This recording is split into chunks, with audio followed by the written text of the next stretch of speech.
Noong 1807 sa kampanya ni Napoleon Bonaparte sa Silangang Europa, nakilala niya ang batang kondesang Polish na si Marie Walewska. Naging kabit siya ni Napoleon at tinuring nga dakilang pag-ibig nito. Ngunit hindi ganoon ang naramdaman ni Marie. Sa halip, ginamit niya ang emperador para sa kalayaan ng kanyang bayan at pansariling kapakinabangan. Samahan mo ako habang sinusuri natin ang kanilang kontrobersyal na relasyon. Ang babaeng makikilala bilang Kondesang Walewska sa malaking bahagi ng kanyang buhay bilang nasa hustong gulang ay ipinanganak bilang Marie Wąsiewska noong ika-7 ng Disyembre 1786 sa nayon ng Kienodzia sa gitnang bahagi ng Poland.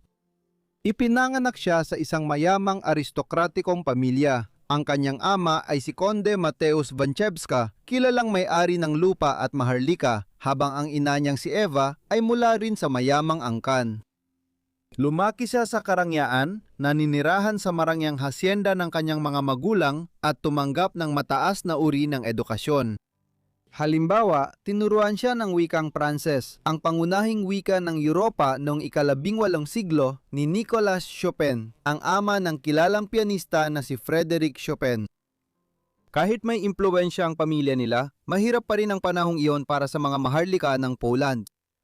Nang ipanganak si Marie, ang Prussia, Russia at ang Imperyong Austriano ay nagsagawa na ng unang paghahati ng Poland noong 1772 na nagbawas ng malaking bahagi ng teritoryo ng Polish-Lithuanian Commonwealth na hinati-hati at pinaghati-hatian ng tatlo nitong mas makapangyarihang mga kapitbahay. Sa mga unang taon ng dekada 1770 at 70 ng kabataan ni Marie, ang tatlong bansa ay nagsagawa pa ng dalawang karagdagang paghahati ng Poland at matapos ang ikatlong paghahati, tuluyang nawala ang estadong Polish. Malaking bahagi ng kasalukuyang Poland ay sinakop ng Prussia. Ang ikatlong paghahati noong 1774 at 1775 ay tinutulan ng mga maharlikang Polish at ang ama ni Marie ay naging pangunahing leader sa labang ito. Napatay siya sa labanan sa Matiwita noong Oktubre 1774. Lumaking masiding nasyonalista ng Poland si Marie at ang kanyang mga kapatid at tulad ng maraming Polish, hinangad nilang muling mabuo ang estadong Polish na malaya mula sa pamumuno ng Aleman at Ruso. Ang pamilya Wąsiewska ay dumaan sa matinding kahirapan sa pananalapi sa sumunod na dekada matapos mamatay ang ama ni Marie at bumagsak ang Polish-Lithuanian Commonwealth. Bilang pagsisikap na ayusin ang kalagayang pinansyal ng pamilya, ipinakasal ng ina ni Marie siya noong 1804 sa edad na 18 kay Athanasius Konde Walewska. Sa paggawa nito, naging Kondesa Walewska siya. Ang problema, halos 4 na beses ang tanda ng kanyang bagong asawa sa kanya. 68 ang edad nito. Gaya ng inaasahan, inilarawan si Marie sa araw ng kanyang kasal bilang malungkot na batang nobya, walang nararamdaman, habang ang kanyang asawa ay tinukoy bilang matandang gino na abot tenga ang ngiti sa sariling kasiyahan. Si Konde Walewska ay naging pangunahing figurang pampolitika sa korte ng huling hari ng Polish-Lithuanian Commonwealth, si Stanislaw August Poniatowski. Ang kasal nila ang nagdala kay Marie sa mga makabayang lupon ng mga Polako noong kalagitnaan ng 1800. Panahon iyon ng revolusyonaryong damdamin sa malaking bahagi ng Europa habang ang mga tao sa mga reyon tulad ng Poland ay tumitingin sa Pransya bilang posibleng kakampi laban sa mas malalapit na kaaway tulad ng Prussia at Russia. Magiging napakahalaga nito para kay Marie. Samantala, noong 1805 hindi nagtagal matapos silang ikasal, nanganak si Marie ng una at nag-iisang anak nila ng konde, isang batang lalaki na pinangalan ng Anthony Rudolph. Tulad na makikita natin, ang relasyon ni Marie sa kanyang pamilya, mga kaibigan at iba pang mga personalidad sa politika ay magkakaroon ng malaking papel sa kanyang kwento ng buhay. Nagbigay ng maraming masasayang sandali. Ngunit maaring napilitan din siyang gawin ang mga bagay na ayaw niya. Sa mga taon ng 1800 at 1806 at 1807 si Napoleon ay patuloy na nagkampanya ng patungong mas malayo pa sa silangan kasama ang kanyang mga hukbong Pranses. Una, nakipagbigma siya sa mga Austrian bilang bahagi ng digmaan ng ikatlong koalisyon. Pagkasakop pa lamang niya sa Vienna, pagkatalo sa mga Austrian at pakikipagpayapaan sa kanila, nagdeklara na ng digmaan ng Prussia laban sa Pransya. Kaya nagtuloy si Bonaparte ng kampanya pahilagang silangan patungong Berlin na nasakop niya bago muling nagkampanya sa Poland para talunin ang mga Prussian. Doon, ang hari ng Prussia ay umatras papunta sa silangan ng kanyang nasasakupan upang humingi ng tulong mula sa kanyang kaalyadong Ruso, si Tsar Alexander ang una. Sa gitna ng kanyang mga kampanya pasilangan, doon unang nakilala ni Napoleon si Marie. Ang una nilang pagkikita ay nagkataon lamang. Habang naglalakbay pa silangan, tumigil si Napoleon sa isang bahay panuluyan para palitan ng kabayo ng karwahe at naroon si Marie. Ayon sa kwento, binigyan siya ni Marie ng mga bulaklak at malamang ay nag-usap sila sandali dahil agad nagtanong si Napoleon kung sino ang magandang babaeng ito na hindi niya kilala. May mga kwento ring naglalahad ng iba pang pangyayari.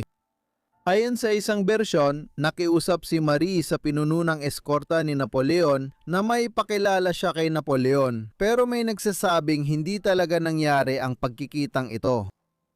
Alam natin na agad siyang naka-impress kay Napoleon dahil pag nakita niya si Marie sa pagtitipon ng mga maharlikang Polish sa Warsaw, ipinasabi niya sa kanyang mga tauhan na nais niya itong makausap.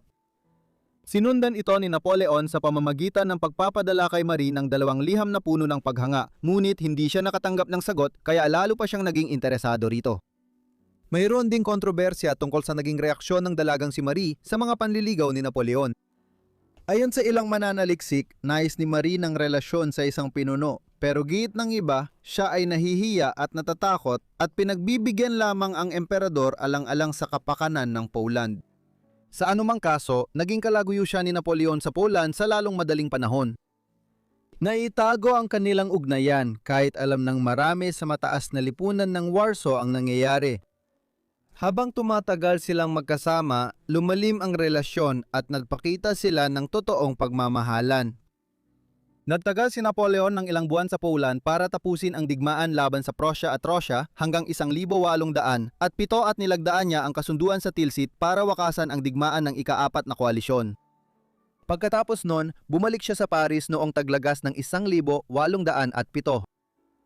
Mula sa Paris, pinadala niya kay Marie ang kanyang larawan, ilang libro, at sulat na may nakasulat na "Aking butihing at mahal na Marie." Bilang isang nagmamahal sa bayan, maintindihan mo ang tuwa ko na makabalik sa Pransya matapos halos 1 taon ng pagkakalayo. Sana mas buo ang kaligayahan ko kung nandito ka, pero dala pa rin kita sa puso ko. Ang relasyon ni Napoleon kay Marie ay mahalaga mula sa pananaw ng politika. Noong taginit ng 1,807 bilang bahagi ng kasunduan sa Tilsit, inalisan ni Napoleon ang Prussia ng napakalaking bahagi ng teritoryo nito sa isa sa pinakamalupit na kasunduang pangkapayapaan na ipinataw niya sa isang natalong bansa. Karamihan sa kanyang dahilan ay para lumikha ng bagong estadong Polako. Nabuo ang Dukado ng Warsaw pagkalipas lamang ng ilang linggo kasabay ng pagpapahayag ng bagong konstitusyon. Isa sa malinaw na dahilan ni Napoleon sa pagtatag ng bagong estado ay ang suporta ng mga rebeldeng Polako sa digmaan laban sa mga Pruso. Gusto rin niyang gumawa ng kapaki-pakinabang na estadong basalyo sa silangang Europa na magiging matibay na kaalyado ng Pransya. Ngunit walang duda na si Kondesang Walewska ay naging malakas ding impluensya sa kanya sa aspetong ito. At ang kanyang masiding nasyonalismong Polako ay nag-ambag sa muling pagsilang ng bansang Polako gaano man ito kabilis maglaho. Habang parang nahulog si Napoleon kay Marie, ipinapaniwala ng kanyang memoirs na hindi niya talaga ito naramdaman. Sinulat niya, "Lubos ang sakripisyo. Lahat ay nakatuon na lang ngayon sa pag-ani ng bunga at makamit ang layunin. Kumbinsihin si Napoleon na suportahan ang kalayaan ng Poland na siyang paliwanag sa aking ibinabang kalagayan. Ito lang ang kaisipang bumalot sa akin. Pinaghaharian nito ang aking kalooban at hindi ako hinayaang malugmok sa konsensya at kalungkutan. Ngunit, gaya na makikita natin, tila hindi ito lubos na totoo. Di tulad ng karamihan sa iba niyang kabit na mabilis dumaan sa buhay niya, muling ipinagpatuloy ni Napoleon ang relasyon kay Walewska noong 1,809. Muling nagkita sila sa digmaan ng ikalimang koalisyon nang muling bumalik si Napoleon sa silangan mula Pransya upang sakupin ang Vienna at labanan ng Austria sa ikalawang pagkakataon sa loob ng 5 taon. Namanirahan siya sa kabisera ng Austria at abala sa mga negosasyon para sa kapayapaan, naglakbay si Marie patimog kanluran mula sa Dukado ng Warsaw upang samahan siya sa Vienna. Sa muling pagkikitang ito, nabuo ang kanilang anak. Pagbalik niya sa Poland noong Mayo 1800 at 10 ng anak siya ng batang lalaking pinangalan ng Alexander Florian Joseph. Kinilala ng asawa ni Mary ang bata bilang anak niya, ngunit maraming pag-aaral ang nagdududa sa tunay na ama nito. Gayunpaman, kapag tiningnan ang mga larawan ni Alexander noong nasa kalagitnaan na siya ng kanyang mga 50, wala nang duda na anak siya ni Napoleon. Talagang kapansin-pansin ang pagkakahawig at kinumpirma ito ng isang DNA test noong 2013. Noong 1810 bumalik si Napoleon sa Paris at malinaw na gusto niyang malapit si Marie sa kanya. Nanirahan siya sa maraming tirahang ibinigay ni Napoleon kasama ang kanilang anak, ngunit agad ding natapos ang kanilang relasyon. Matapos ang diborsyo ni Napoleon kay Josephine de Beauharnais, pinakasalan niya si Marie-Louise, ang anak ng unang emperador ng Austria, sa pag-asang magkaroon ng lehitimong tagapagmana. Hindi tiyak kung nakita ni Napoleon sina Marie at ang kanilang anak sa panahong ito, ngunit siniguro niyang maayos ang kanilang kalagayan at pananalapi. Noong 1812 nakipagdiborsyo si Marie sa kanyang asawa na nooy nasa kalagitnaang 70 taong gulang na kahit siya ay nasa kalagitnaang 20 taong gulang pa lamang. Sa kasunduan, natanggap ni Marie at panganay niyang anak na lalaki ang kalahati ng ari-arian ng konde na malaki pa rin kahit may utang. Malaki ang posibilidad na nagkita ulit sina Marie at Napoleon sa panahong ito nang dumating si Napoleon sa Poland para ihanda ang hukbo niya sa pananakop ng Russia, isang hakbang na humantong sa kapahamakan at pagkawala ng kanyang imperyo sa mga sumunod na taon. Nang unang magbitiw si Napoleon noong tagsibol ng 1814 at ipinatapon bilang emperador ng isla ng Elba malapit sa baybayin ng Italya, nagpunta roon si Marie at sinamaan siya sa isla. Ang mga dahilan niya sa ginawa ay isa pang paksa ng pagtatalo. May nagsasabing hindi pa natutupad ang kasunduang pinansyal ni Napoleon kaya humingi ng pera si Marie. Pero may nagsasabi ring gusto lang niyang makasama ang dating kasintahan at ama ng kanyang pangalawang anak. Pagkatakas niya pabalik sa Pransya para subukang mabawi ang pagiging emperador, doon na nagtapos ang kanilang ugnayan. Natalo si Napoleon sa huling pagkakataon sa Waterloo, nagbitiw siya sa trono pagkatapos nito at ipinatapon sa isla ng St. Helena sa gitna ng karagatang Atlantiko. Noong 1815 namatay ang unang asawa ni Marie. Sa panahong ito, labis na siyang umibig kay Conde Philippe Antoine Dornano, isang lalaking matagal na niyang kilala at malapit sa kanya. Isa siyang sundalong Pranses, isa sa mga mariskal ng hukbo ni Napoleon at isang pangunahing general. Nakakatawan isipin, pinsan din siya ni Napoleon. Nagpakasal sila noong 1817 at nanirahan sa Liege, na ngayon ay bahagi ng Belgium, ngunit noon ay tinatawag pang Austrian Netherlands. Doon, mabilis niyang isinilang ang kanyang ikatlong anak, isa pang lalaking pinangalan ng Rodolphe Auguste. Gayunpaman, namatay siya makalipas lamang ang 6 na buwan noong 11 ng Disyembre 1817 dahil sa sakit sa bato na matagal na niyang dinaranas sa halos buong buhay niya. 31 taon lang si Walewska nang siya ay namatay. Inilibing siya sa Paris, ngunit kalaunan ay ibinalik din ang kanyang mga labi sa Poland. Hindi nagtagal ang Dukado ng Warsaw matapos bumagsak ang imperyo ni Napoleon, pero 2 anak niyang lalaki ang naging mahalaga sa politika ng Europa sa gitna ng ika-19 na siglo. Si Rodolphe Auguste ay naging mahalagang figura sa politika noong ikalawang imperyo ng 1850 at 1860